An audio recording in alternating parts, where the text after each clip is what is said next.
ketika kita misalnya mau masuk itu ke sini, oh iya, kita pakai varian yang lebih mahal dibandingkan dengan Cooper yang biasa. Halo semuanya, selamat datang kembali di channel Pricebook Otomotif. Pada hari ini, 20 Agustus 2021, BMW Group kembali meluncurkan varian Mini, nggak hanya satu, tapi 3 varian Mini Life Cycle Impulse, atau itu bahasa facelift-nya dari BMW Group.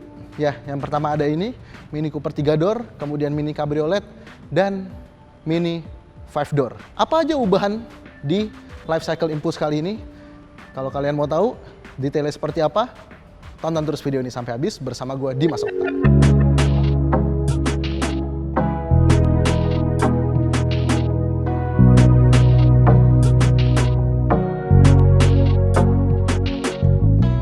Pertama, kita mulai dulu dari Mini 3 door ini. Ya, walaupun semuanya bahasa desainnya sama ya, Mini seperti ini tetap mempertahankan desainnya yang membulat-bulat dan funky gitu. Nah, terus perbedaannya apa dibandingkan dengan LCI yang pertama? Kalau misalnya LCI yang pertama, dia bentuk grille itu memisah antara atas dan bawah ya, walaupun bentuknya sama-sama seperti orang cemberut ya. Kalau yang ini, sekarang dia dibuat menyatu dari atas sampai bawah dan semuanya ini berwarna hitam gloss, bikin kelihatannya itu lebih cocok untuk di sebuah Mini gitu. Dan di sini dia ada logo S yang berarti ini varian mesin 2000 cc turbo. Dan di sini dia punya lubang udara yang semuanya asli. Nah, kemudian ke bagian atasnya dia udah menggunakan logo Mini terbaru dan warnanya juga hitam gitu ya. Jadi terlihat lebih gagah gitu. Mini gagah sih ya gitulah ya pokoknya. Nah, tapi ya memang mesin mobil ini turbo, tapi kenapa ini masih ada lubang-lubang palsu ini? Hoodnya ini nggak ada lubangnya, ini ketutup gitu. Ya gitulah ya. Kenapa nggak tahu kenapa gitu kan. Nah, sekarang kita ngomongin mesinnya. Sebuah Mini memang sangat wajib kita ngomongin mesinnya. BTW, semua dari varian 3 varian tadi ya, dari yang 3 door, 5 door, dan Cabriolet itu punya 3 pilihan dengan 2 pilihan mesin. Yang pertama adalah yang 1500 cc 3 silinder tadi, kemudian tipe S yang 2000 cc turbo, dan ada tipe John Cooper Works yang menggunakan mesin 2000 cc turbo juga. Cuma memang harganya terlampau sangat jauh dibandingkan dengan adik-adiknya. Nah, kalau yang varian ini, dia itu menggunakan mesin 2000 cc turbo dengan tenaga 192 horsepower dan torsi 280 Nm. Dan itu adalah hal yang bagus karena di negara asalnya sendiri di Inggris, untuk varian yang S ini, dia itu tenaga mesinnya di tune down, ya berkurang sekitar 12-13 horsepower, padahal Cooper S itu adalah versi sportinya, dan kita harusnya bersyukur di Indonesia tetap dapat yang 192 horsepower. Sekarang kita ke bagian sampingnya. Langsung kelihatan di sini sekarang dia mendapatkan velg yang baru dan ban yang baru juga. Sekarang menggunakan ban Pirelli P Zero khusus untuk yang 3 door ini, dan menggunakan ban dengan ukuran 205 aspek rasio 40 R18. Ya, untuk semua varian S dia menggunakan ukuran velg dan ban yang sama. Sementara untuk yang varian Cooper biasa dia menggunakan velg berukuran 17 inci. Dan desain velgnya juga ini sekarang baru berbeda dibandingkan dengan LCI yang sebelumnya. Kalau LCI yang sebelumnya kayak gini nih, ada gambarnya. Kalau yang sekarang dia menggunakan seperti bentuk sinyal wifi gitu yang ke atas makin kecil gitu ya. Kelihatannya sih emang lebih bagus kelihatannya. Nah, di belakang juga dia masih mempertahankan lampu dengan bentuk Union Jack-nya yang udah ada semenjak LCI yang pertama, karena yang varian sebelum LCI itu masih yang bulat-bulat. Nah, sekarang kita lihat ke varian yang Cabrioletnya di sini, dan ini warnanya sangat menggugah, warna kuning. Sebuah convertible ya, yang dipakai Omobi ya buat Cabriolet Challenge. Cuma ini versi yang LCI-nya ya sama semua, dia cuma beda dari atapnya aja yang bisa dibuka. Oh iya, tadi lupa ngebahas di sana. Untuk yang tipe S dia punya fake fan juga ya di sini ya. Ini macam Mitsubishi aja gitu. Ada fake fan di sini. Ya walaupun ini kerasanya emang mahal sih ya. Apalagi ada logo S-nya gitu. Jadi ketika kita misalnya mau masuk gitu ke sini, oh iya, kita pakai varian yang lebih mahal dibandingkan dengan Cooper yang biasa. Oke, sekarang kita ke bagian dalamnya. Ya kita ke bagian yang paling terang aja lah ya, si Mini Cabriolet ini, karena semuanya memiliki apa namanya interior yang sama gitu. Tetap desainnya mempertahankan ciri khas desain Mini yang funky gitu kan, semuanya bulat-bulat di sini. Shifternya juga ya pakai shifter BMW sih sebenarnya ya. Dan di sini dia bahkan start-stop engine-nya ya sama lah semua Mini ya, dengan Mini Countryman juga yang pernah kita review tuh. Kalau belum nonton videonya, tonton aja di link di atas. Dia pakai model knop-knop kayak gini yang bikin feel klasik itu masih dapet gitu. Kalau ini tuh sebuah Mini gitu. Kemudian setir juga dia udah dibalut dengan napa leather, bisa diatur secara tilt dan teleskopik. Dan untuk pengaturan kursinya dia semuanya masih manual, termasuk untuk head adjusternya juga masih manual. Ya berasa mompa gitu ya. Semuanya masih manual tuh gitu. Termasuk juga kalau misalnya, karena kalau yang 3 door dan Cabriolet itu kan hanya memiliki 2 pintu di sampingnya, 3 door kan dengan belakang. Kalau misalnya kita mau bawa penumpang di belakang, ini tinggal klik ini, kemudian masuk di belakang. Nah cuma masalahnya adalah kalau misalnya ini dibalikin, dia nggak bisa ngegeser. Jadi harus minta bantuan ke penumpang yang ada di depan untuk ngegeser lagi ke belakang. Kalau nggak ya penumpang depannya kesempitan gitu. Nah kemudian di sini kontrol-kontrol juga dia sudah pakai Mini Connected ya, yang sebenarnya ini mirip-mirip dengan iDrive. Semuanya udah ada di sini. MyMini, pengaturan, semua pengaturan mobil sudah ada di mobil ini gitu. Dan semuanya masih manual di sini. Kalau di Mini Countryman itu joknya udah elektrik, terus apa namanya handbrake-nya juga udah elektrik, parking brake ya maksudnya. Kalau di sini semuanya masih manual, masih menggunakan otot. Dan ini masalahnya adalah ini ngalangin. Jadi kalau misalnya mau naik turun kayak harus gini dulu, baru gini, baru bisa. Dan ini ya bisanya segini doang gitu, nggak bisa turun lagi. Ya jadi agak ribet sih sebenarnya, nggak ergonomis gitu. Dan juga dia sudah memiliki wireless charging ya, wireless chargingnya di sini. Cuma gini loh masalahnya. Tahu kan kalau HP sekarang itu gede-gede gitu ya. Ini HP gue, BTW HP gue nggak bisa wireless charging gitu, tapi ukurannya sama dengan flagship zaman sekarang gitu. Dan ini nggak muat. Jadi gimana ini? Ini ngedesainnya tuh ngukurnya pakai HP apa gitu. Dia nggak muat soalnya, nggak masuk tuh. Kayaknya ini khusus Apple yang nggak terlalu gede aja gitu loh. Ngomong-ngomong Apple, tadi ini sistem infotainmentnya juga udah menggunakan Apple CarPlay. Kalau sebelumnya kan belum ada. Nah sekarang ada Apple CarPlay, tapi Android Auto-nya tetap nggak ada. Terus kita pengguna Android ini kayak dianaktirikan gitu ya. Ya pokoknya gitulah ya. Cuma ya yang penting bisa connect ke Bluetooth sih udah cukup lah ya. Kemudian di sini dia ada soket 12 volt. Kalau misalnya kita masih good old days gitu ya, masih menggunakan soket 12 volt, masih dicolok. Nah tapi kita masih disediakan USB-A.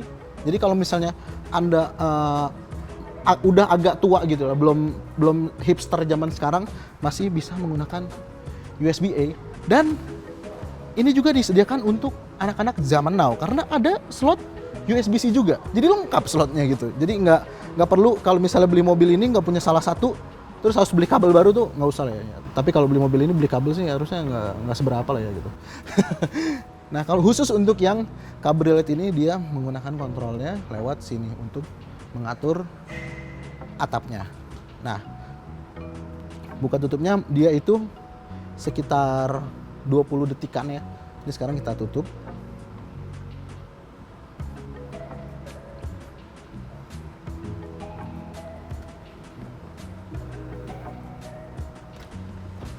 Ini sekitar 20 detik dia baru ketutup.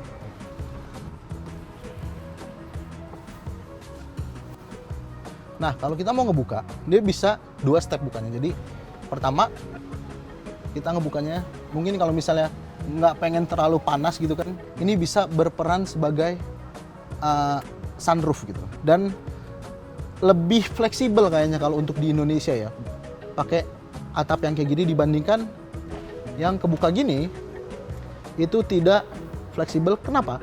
Karena kalau ketemu polisi harus pakai helm. Ya, Emang agak aneh peraturan di Indonesia untuk mobil kabriolet Anda harus menggunakan helm untuk berkendaranya. Kalau tadi itu kan interior yang Mini kabriolet, kalau interior yang Mini Cooper 3 door ini sama aja, nggak beda jauh, ambient light, semua setir, instrumen cluster sama, cuma dia ada sunroof. Ya bisa dibilang ini double sunroof dan panoramik di bagian belakangnya. Cuma masalahnya adalah ini buka tutup ya, dia harus manual. Dan ya kalau yang depan sini oke lah, kalau yang belakang sini tutup ya susah. Apalagi kalau lagi gitu. Kalau mobil-mobil lain ya, dia itu menggunakan ambient light yang harus diatur melalui sistem infotainmentnya. Kalau dia enggak, kalau Mini bisa diubah-ubah melalui tombol yang ada di sini. Ini bukan tombol sih, ini knob ya. Pokoknya Mini itu ambient light-nya paling funky lah ya.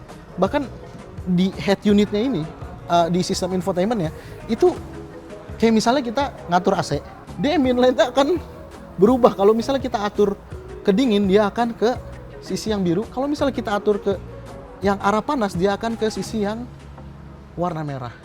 Itu bikin seneng aja sih. Terus juga kalau misalnya kita besar kecilkan volume seperti ini, dia akan mengisi seperti seolah-olah kita mengisi sebuah volume air atau apalah ya. Dia akan mulai dari nol, semakin penuh dia akan membulat ke lawan arahnya gitu. Dan yang baru lagi adalah instrumen clusternya kini sudah menggunakan full digital ya, walaupun tidak full layar ya, dia hanya menggunakan MID di tengah dan sisanya itu hanya Optitron aja, lampu biasa gitu. Tapi ya cukup menyenangkan karena ini adalah sebuah update yang paling kelihatan sih di interiornya gitu. Ini jadi sama seperti Mini Countryman yang terbaru. Dan satu lagi untuk speakernya, dia sudah mendapatkan speaker premium dari Harman Kardon. Sekarang kita lihat ke Mini yang 5 pintu. Kalau tadi kita ngomongin varian yang S yang sangat sporty, yang luar biasa untuk dipakai kencang-kencang. Nah, kalau yang 5 door ini kebetulan disediakan yang varian Cooper alias yang menggunakan mesin 1500 cc 3 silinder turbo. Ya, mesin yang sama dengan BMW X1. Kalau yang varian-varian S itu merefleksikan kecepatan, desainnya itu seolah-olah mobil ini tuh sangat kencang. Kalau yang varian Cooper biasa, dia lebih kalem tampilannya, apalagi yang 5 door ini. Bahkan ini grillnya aja tuh, kalau misalnya kita lihat mobil-mobil listrik sekarang tuh mirip-mirip ya grillnya kayak gini gitu. Ini lubangnya sebenarnya di sini dan bawahnya ini sewarna body gitu, kayak seolah-olah mobil ini mobil listrik gitu, padahal enggak juga. Tapi ya ini lubang-lubangnya masih asli semua gitu. Dan juga dia menggunakan emblem yang sama ya, gaya Mini yang baru, cuma dia warnanya hitam dipadukan dengan chrome. Dan kita lihat ke sampingnya, kalau yang varian S dia menggunakan velg 17 inci dengan menggunakan ban yang lebih tebal, profil bannya 205, aspek rasio 45 dengan ukuran velg 17 inci, dan velgnya terlihat lebih kalem dibandingkan dengan yang varian S yang tadi itu mirip-mirip sama papan penggilesan cuci ya. Kalau yang tahu itu mungkin yang zaman-zaman jadul gitu, yang udah agak berumur pasti tahu tuh kayak gimana. Dan di sini dia ya sama, dia menggunakan ini juga fake air vent juga, cuma nggak lebih terlihat seperti memang ini ornamen bukan untuk air vent gitu, kelihatan lebih kalem. Dan ya karena ini sebuah Mini, sekarang semuanya menggunakan cladding hitam gitu yang kelihatan lebih, harusnya sebuah Mini itu kelihatan manis, cuma dikasih cladding hitam ini jadi kelihatan lebih gagah, jadi ke SUV-an gitu, meskipun ini bukan SUV. Alasan kenapa orang memilih Mini 5 door? Ya, pintu belakang dan kepraktisan yang lebih dibandingkan dengan Mini-Mini yang lain. Karena Mini-Mini yang lain itu jok belakangnya hanya syarat. Jadi mungkin kalau misalnya Mini Cooper yang 3 door itu hanya untuk bawa anak kecil, kalau yang kabriolet itu mungkin Anda ingin menyiksa teman di belakang gitu, pengen pamer, lihat mobilku gitu kan, mobilku kabriolet gitu. Temennya di belakang, sempit, duduknya tegak. Kalau ini memang tidak terlalu lega, cuma bisa dibilang lebih oke dibandingkan dengan dua mobil yang tadi, karena ini juga memiliki ukuran yang lebih panjang. Sekarang kita lihat bagaimana kelegaan dan kepraktisan di kabin belakangnya, karena kalau kabin depan semuanya sama aja. Ya, duduk di belakang sini emang nggak semenyenangkan duduk di depan, karena esensinya sebuah Mini adalah untuk di setir sendiri gitu oleh pemiliknya. Cuma kalau misalnya masih mau ngangkut manusia di belakang sini, masih bisa dibilang cukup nyaman lah ya untuk ukuran badannya. Misalnya badannya normal gitu, karena kalau badan kami kan ini agak sehat ya. Tinggi gue 175 cm dan ruang kaki di sini masih sekitar 5 jari lah, masih oke lah ya, dan kaki juga masih bisa masuk kalau misalnya pengemudi penumpang depannya nggak ngatur jok paling rendah. Dan untuk headroom di sini masih cukup aman. Di sini dia headrest ada 3 ya. Dia di sini nggak ada armrest, di sini ada 1, 2, 3 gitu. Cuma yang di tengah sini dia konsol tengahnya sampai belakang, dan ini cup holder gitu yang kalau kalian tahu yang sama Matt Watson di si air sini. Nggak tahu buat apa tujuannya. Jadi gimana ya kalau misalnya ngangkut orang di tengah sini agak repot ya kayaknya.